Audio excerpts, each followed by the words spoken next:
அருட்பெரும் ஜோதி அருட்பெரும் ஜோதி தனி பெரும் கருணை அருட்பெரும் ஜோதி எல்லா செயல் கூடும் என் ஆணை அம்பலத்தே எல்லாம் வல்லான் தாலே ஏத்து. வாழ்க வையகம் வாழ்க வையகம் வாழ்க வளமுடன். குரு வாழ்க, குருவே துணை. ஸ்ரீ ஆண்டாள் அருளச் செய்த மார்கழி மாதம் 27வது நாள் பாடக்கூடிய ஒரு அற்புதமான திருப்பாவை பாடல். கூடாரை வெல்லும் சீர்கோவிந்தா உந்தன்னை பாடி பறை கொண்டு யான் பெரும் சன்மானம் நாடு புகழும் பரிசினால் நன்றாக சூடகமே தோல்வளையே தோடே செவி பூவே பாடகமே என்றனை பல்கலனும் யாமணியோம் ஆடை உடுப்போம் அதன் பின்னே பால் சோறு மூட நெய் பெய்து முழங்கை வழிவர கூடியிருந்து குளிந்தேலோ எம்பாவாய் என்று ஆண்டாள் அவர்கள் பாடக்கூடிய மார்கழி மாதம் 27வது நாள் பாடல்.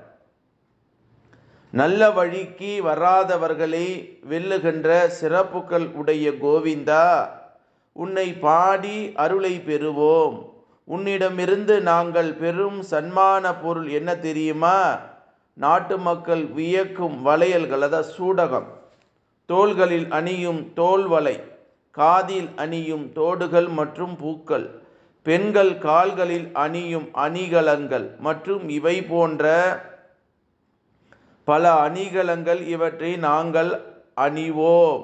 நீ எங்களுக்கு தரும் ஆடைகளை உடுத்தி கொள்வோம். அதன் பிறகு நெய்யிலே மூழ்கடிக்கப்பட்ட பால் சோறு உண்போம். அளவுக்கு அதிகமான நெய் ஊற்றப்பட்ட பால் சோறு கைகளால் எடுத்து உண்ணும்போது அந்த நெய் சோற்றில் உள்ள நெய் எங்கள் முழங்கையின் வழியாக வழிந்து வரும். உன்னிடமிருந்து இத்தனை சிறப்புகள் பெற்ற நாங்கள் கொண்டாடும் பாவை நோம்பில் நீயும் கலந்து கொண்டு உள்ளம் குளிர்வாயாக என்று மார்கழி மாதம் 27வது நாளில் பாடக்கூடிய ஒரு அற்புதமான பாடல். இது உண்மையான ஒரு ஆன்மீக தத்துவத்தை பொதிந்து இருக்கக்கூடிய பாடல்.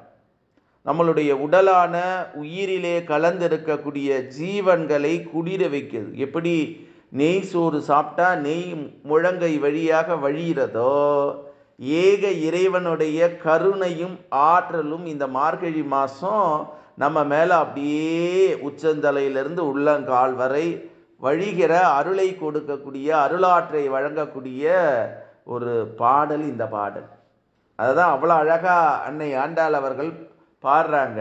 நம்ம வீட்டு பெண்கள்லாம் புது துணி எடுத்து வச்சு அந்த செய்து அந்த நெய் சாதம் செய்து அதை அற்புதமாக எல்லாரோடு பகிர்ந்து உண்பார்கள். அந்த ஒரு ஒற்றுமை உணர்வையும் பகுத்துணர்வையும் தொகுத்துணர்வையும் எல்லாரும் ஒன்று யான் பெற்ற இன்பம் பெருகை வையகம் என்று சொல்வது போல பாடப்பட்ட ஒரு அற்புதமான அகப்பாடல் மார்கழி மாதம் 27வது நாளில் பாடக்கூடிய கூடாரை வெல்லும் சீர்கோவிந்தா அப்படின்ற இந்த அற்புதமான பாடல். மாணிக்கவாசக பெருமான் திருப்பரந்துறையிலே திருப்பள்ளி எழுச்சி பாடுறார். அவர் பாடக்கூடிய அந்த அற்புதமான பாடல் மார்கழி மாதம் 27ஆம் தேதி பாடக்கூடிய ஒரு அற்புதமான பாடல். அது பழம் சுவையென அமுதமென அறிவதற்கு அரிதென எளிதான அமரரும் அறியார். இது அவன் திரு உரு இவன் அவன் எனவே எங்களை ஆண்டு கொண்டு எழுந்து அருளும் மதுவளர் பொழிவில் திரு உரை கோச மங்கையுள்ளையாய் திருப்பெருந்துறை. அந்த நம் மன்னா எது எம்மை பணிகொள்ளும் ஆறாது கேட்போம். எம்பெருமான் பள்ளி எழுந்தருளாவே அப்படின்றார். அதாவது உத்தரகேச மங்கைன்னு ஒரு கோயில் ராமேஸ்வரம் பக்கத்தில் இருக்குது, திருப்பரந்துரை மன்னா. அப்போ அந்த உத்தரகேச கோயிலுக்கு சிறப்பு நிறைய இருக்குது. நிறைய சித்தர்கள், மகான்கள், ஞானிகள் எல்லாம் பாடிய ஒரு வரலாற்று சிறப்புமிக்க அந்த தலத்தை பற்றி, அந்த மங்கையோடு சிவபெருமானும் இணைந்து இருக்கக்கூடிய நிலையத்தான் இந்த பாடல் சொல்லுது. அதுனா படைப்புகள் அனைத்தும் தோன்றுவதற்கு காரணமாக இருக்கும் முழு முதல் பொருள். அப்போ அந்த ஏக இறைவன், அதனால தான் அங்கே காக்கபுஜன்ற சித்தர் இருக்காரான்னு சொல்கிறாங்க. எங்கே? உத்தரகேச மங்கை என்ற திருக்கோயில். அது வரலாற்று சிறப்பு மிக்க அந்த கோயில். அந்த கோயிலை தான் அவர் குறிப்பிடுறாரு. பழத்தின் சுவை போன்றது என்றும், அமுதத்தின் சுவை போன்றது என்றும், அறிய முடியாதது என்றும், அறிவதற்கு எளிமையானது என்றும் பலவாறு வாதங்கள் செய்து தேவர்களும் அறிந்து கொள்ள முடியாமல் இருக்கிறார்கள். இதுதான் அவனுடைய திருவுருவம் என்றும், இவன்தான் அவன் என்பதை நாங்கள் உணரும்படி எங்களை ஆட்கொண்டு இந்த திருப்பெருந்துறையிலே எழுந்திருக்கிறாய். தேன் சிந்துகின்ற மலர்கள் நிறைந்த சோலைகள் உள்ள உத்தரகேச மங்கை என்னும் தலத்திலே கோயில் கொண்டுள்ள திருப்பெருந்துறை அரசனே, எங்களுக்கு நீ இடும் பணியாது, அதை நாங்கள் கேட்போம். எனது தலைவனே, உனது திருப்பள்ளியிலே இருந்து எழுந்தருள்வாயாக. அது என்பது மூலப்பொருள், அதாவது முழு முதல் பொருள். உண்மையான அன்பு செலுத்தும் அடியார்கள் மட்டுமே அதை அறிய முடியும், மற்றவர்களால் முடியாது என்பதை இந்த பாடல் கூறப்பட்டுள்ளது என்ற செய்தியை மாணிக்கவாசக பெருமான் மார்கழி மாதம் 27வது நாளில் பாடக்கூடிய ஒரு அற்புதமான பாடல். ஆகவே இது கேட்க கேட்க திகட்டாத பாடல், தித்திக்கும் பாடல். ஏன்னா மனிதனை அகத்தோடு உணர்ந்து கொண்டு அகவழியோடு இருப்பது நமக்கு, என மூலஸ்தானமாக இருப்பது நமக்கு கருமையம். கருமையத்திலிருந்து மேலே ஏற்றி உச்சந்தலையிலே துரியத்தை காட்டி துரியாதீதமாக விரிவி வைக்கக்கூடிய பாடலாக இந்த பாடல் இருக்கிறது என்பது உண்மை. திரு அருள் பிரகாச வள்ளலார் ராமலிங்க சாமிகள் பாடி அருளச் செய்த திருவருப்பாவில் வரக்கூடிய மரணமில்லா பெருவாழ்வு என்ற பாடல்ல மார்கழி மாதம் பாடக்கூடிய 27வது பாடல்.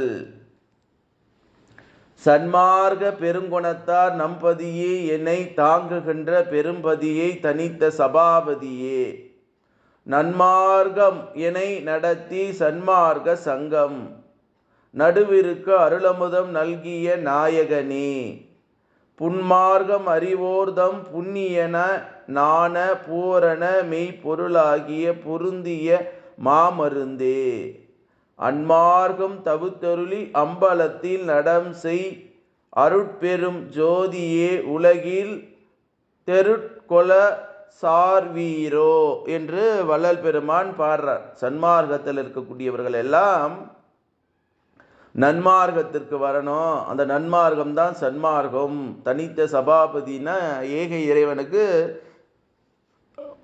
சிதம்பரத்து தில்லையிலே ஆடுகிற அந்த சபாநாயகன், அந்த ஏக இறைவனை சொல்லி அருளமுத நல்கி நம்மை அந்த நல்ல புண்ணியமான மார்க்கத்தை நாணமை பொருளாகிய மாமருந்தை நமக்கு உட்கொள்ள செய்து நம்ம அம்பலத்தில் நடம் செய்யக்கூடிய அருட்பெரும் ஜோதியை உலகத்திற்கு காட்டி புன்மார்க்கம் தவிர்த்தருளி புற வழியாக வாழக்கூடிய வாழ்க்கையெல்லாம் தவிர்த்து அகவழி வாழ்க்கைக்கு காட்டக்கூடிய வித்திடக்கூடிய ஒரு அற்புதமான பாடலுக்கு தான் வள்ளல் பெருமான் மார்கழி மாதம் 27வது நாள் பாடக்கூடிய ஒரு பாடலாக கருதுகிறோம்.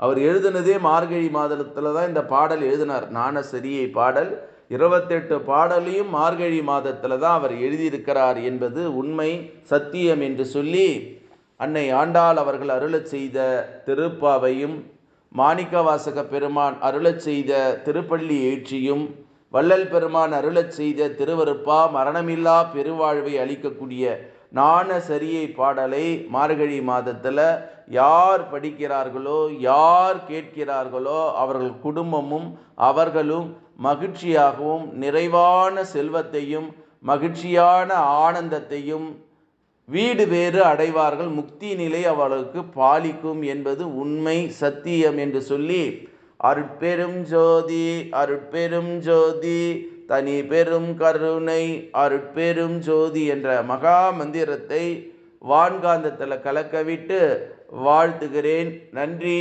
வணக்கம். வாழ்க வளமுடன், வாழ்க வளமுடன், வாழ்க வளமுடன்.